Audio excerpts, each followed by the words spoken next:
Alright, it's Chef Buck here, and today we're going to cook us up a Chana Masala dish, with a little bit of a quinoa twist. There's a billion versions of Chana Masala out in the world, and this is just going to be one more of them.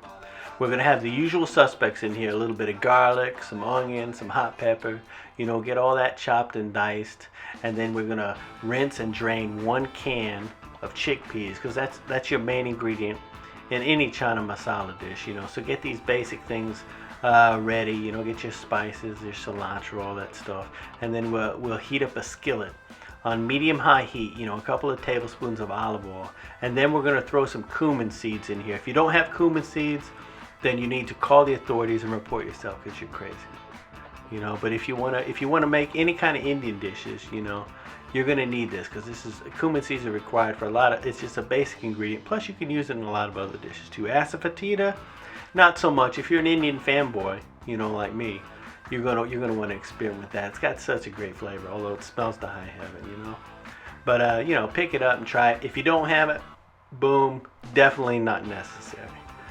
Throw your garlic in here.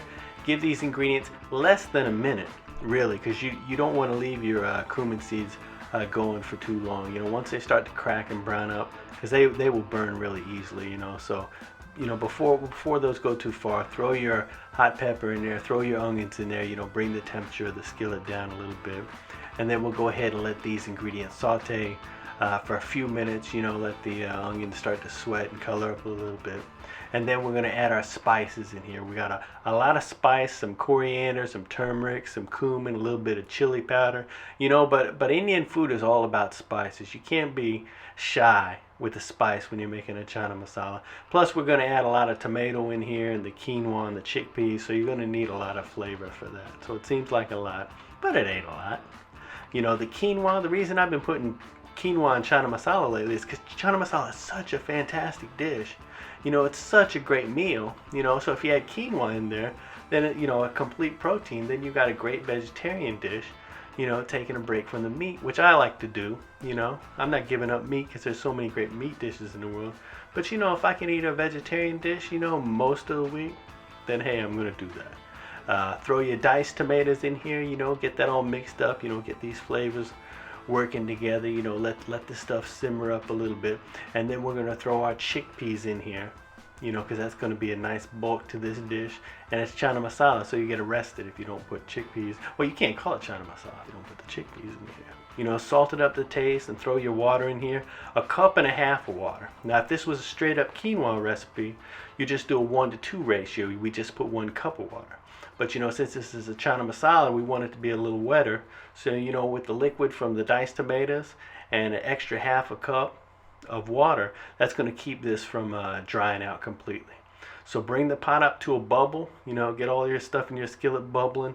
Then we're going to reduce the heat down to low, to a simmer.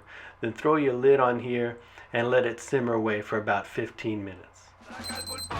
Now when you pull the lid off of here, your dish is still going to be wet. If this was, like I said, a straight up quinoa dish, then you wouldn't want any moisture into here.